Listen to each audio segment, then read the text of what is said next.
हमारी आज की कहानी का शीर्षक है कल फिर आऊंगी। कहानी है रामपुर गांव की, जहां के मर्द महिलाओं को हमेशा नीचा दिखाने की कोशिश में रहते। अरे अभी तक खाना नहीं आया, क्या मुझे एक और शादी करने की जरूरत है? नहीं जी नहीं, ऐसा मत करना, वरना मैं कहाँ जाऊंगी।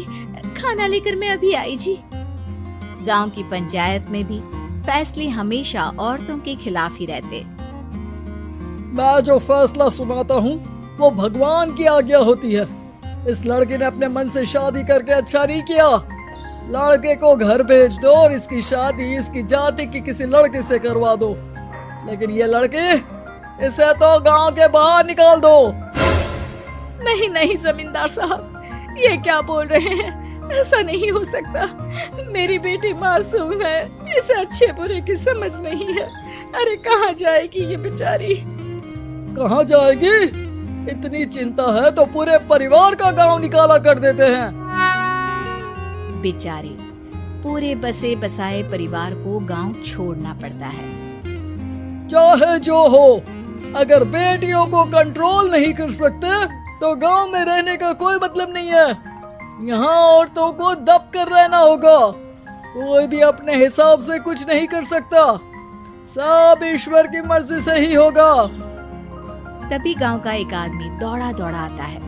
सरपंच साहब, जमींदार साहब, वो कालिया है ना, उसकी बेटी पढ़ने के लिए शहर जा रही है। अच्छा, ये कब हो गया?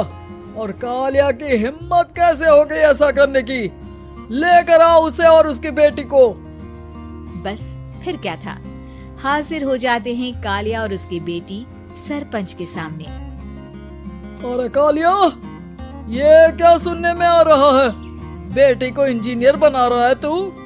और ये बता, गांव में तो स्कूल नहीं है, फिर कहां से इतनी क्लास पास कर गई तेरी बेटी? राधा, जो कि कालिया की बेटी है, उसे लगता है कि सरपंच उसकी तारीफ कर रहे हैं। सरपंच जी, मैंने ऑनलाइन पढ़ाई की है, डिस्टेंस लर्निंग से। सभी में मैंने अच्छे नंबर पाए हैं, जिसे देखते हुए शहर की इंजीनियरिंग कॉलेज में मुझे स्कॉलरशिप मिली है। वाह जी वाह, क्या होती है ये? पहले तो ये बताओ, फिर आगे की बात करते हैं। पूरा गांव राधा की बात सुन रहा था और राधा बोलती जा रही थी। तो ऐसे मैं फ्री में एक अच्छी शिक्षा लेकर गांव में जो कुछ परेशानियां हैं, जैसे बिजली, पानी और इंटरनेट जैसी समस्याओं के लिए काम करूंगी। मैं गांव को शहर से जोड़ने के लिए पुल का निर्माण करवाने का प्रस्ताव रखूंगी। मुझे पूरी उम्मीद है कि जल्द ही हमारा गांव भी तरक्की की राह पर चल पड़ेगा। राधा की बात सुनकर सारे गांव वाले ताली बजाने लगते हैं। सरपंच को समझ नहीं आता कि वो क्या करे। चुप रह नादान लड़की, गांव के खिलाफ जाने के लिए तुझे गांव से बेदखल कर दिया जाएगा, वो भी पूरे परिवार के साथ। और हाँ, अगर ठीक से गांव में रहना चाहती है तो ये पढ़ाई लिखाई छोड़ दे। हम तेरे लिए गांव का कोई होनहार लड़का देखेंगे। तभी गांव का एक आदमी बोल पड़ता है। अरे नहीं नहीं सरपंच जी, राधा बिटिया जो बता रही है, अगर वैसा हो जाए तो हम लोगों को पैसा कमाने के लिए बाहर नहीं जाना पड़ेगा। हाँ जी, और ना ही कोसों दूर पानी के लिए भटकना पड़ेगा। हमारे बच्चे भी अच्छी पढ़ाई कर सकेंगे और आगे बढ़ेंगे, ना कि हमारी तरह खेती करते बैठेंगे। क्यों गांव वालों, राधा बिटिया का साथ देना चाहिए ना। सरपंच देखता है कि गांव राधा के साथ है तो वो चुप हो जाता है। वो घर आकर अपने सलाहकार से बात करता है, जो बहुत ही चालाक किस्म का इंसान होता है। अरे सरपंच साहब, आपको बहुत ही होशियारी से काम लेना पड़ेगा। एक बार गांव तरक्की कर गया, यहाँ के बालक पढ़ लिए तो कोई ना पूछेगा आपको। और फिर ये जो बेटा और बेटी है ना आपके, इनको भी आम लोगों की तरह ही जीवन जीना होगा। हाँ, लेकिन करे तो क्या करे? वो ना अब मुझ पर छोड़ दीजिए, बस मैं जैसा बोलूं करते जाइए। अगले रोज सुबह जब गांव वाले सोकर उठते हैं तो राधा के घर के बाहर और साथ ही वो लोग जिन्होंने राधा का सपोर्ट किया था, उनके घर के आगे लाल रंग से कल आऊंगी लिखा होता है। कल आऊंगी, ये क्या होता है? अरे यह तो खून से लिखा है, लगता है कोई भूत प्रेत या चुड़ैल का साया है। चलो सरपंच जी के पास चलते हैं। सभी सरपंच के पास जाकर उसे सारी बात बताते हैं। अरे ये तो बड़ी मुश्किल की बात है। चलो मैं एक बाबा को जानता हूँ, उन्हें बुला लेता हूँ। सरपंच बाबा को लेकर गांव के घर के बाहर जाता है।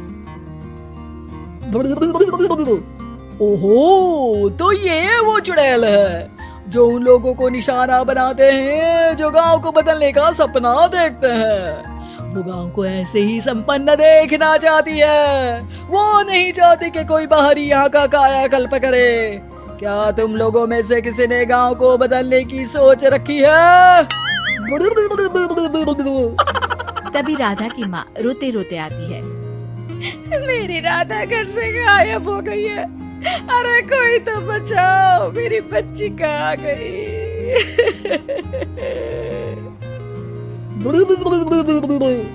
ले गई वो चुड़ैल, तेरी बच्ची को ले गई। अब वो उसे श्रापित करके छोड़ेगी, उस पर चुड़ैल का साया हो जाएगा। तभी बुरी सी हालत में राधा भी वहाँ आ जाती है। उसके बाल चुड़ैल की तरह फैले होते हैं और कपड़ों में खून लगा होता है। सभी राधा को देखकर डर जाते हैं। माँ, पता नहीं मुझे कौन उठा कर ले गया था। अरे दूर दूर हो जा चुड़ैल, अब हम लोग इस गांव में नहीं रुकेंगे। अरे कैसे बातें कर रहे हैं आप? कल तो आप मेरे भरोसे गांव का हुलिया बदलने, अपने बच्चों को पढ़ाने और तरक्की उन्नति की बात कर रहे थे, तो आज क्या हो गया आपको? ये फिर तुम लोगों को बहकाएगी। ये चुड़ैल गांव में आ चुकी है, ऐसे ही ये तुम्हारे घर के बच्चों को भी ले जाएगी। गांव वाले राधा को गांव से बाहर निकाल देते हैं। उसके माँ बाप रोते रहते हैं, लेकिन गांव वाले नहीं मानते। मैं भी अपनी बहन के साथ गांव के बाहर रहूंगा, लेकिन वो पढ़ाई नहीं छोड़ेगी। वहीं सरपंच के घर पर सलाहकार कहता है।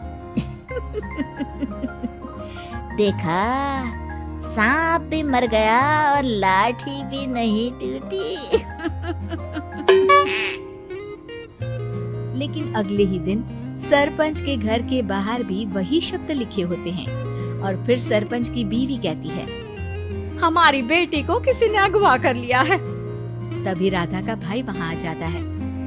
अरे गांव वालों, मैंने सरपंच जी की बेटी को देखा था। वो चुड़ैल उसे उठाकर ले जा रही थी। अरे क्या मजाक कर रहे हो? नहीं नहीं सरपंच जी, आप नहीं जानते। वो चुड़ैल अब आपकी बेटी में आ जाएगी, जैसे राधा के अंदर आ गई थी।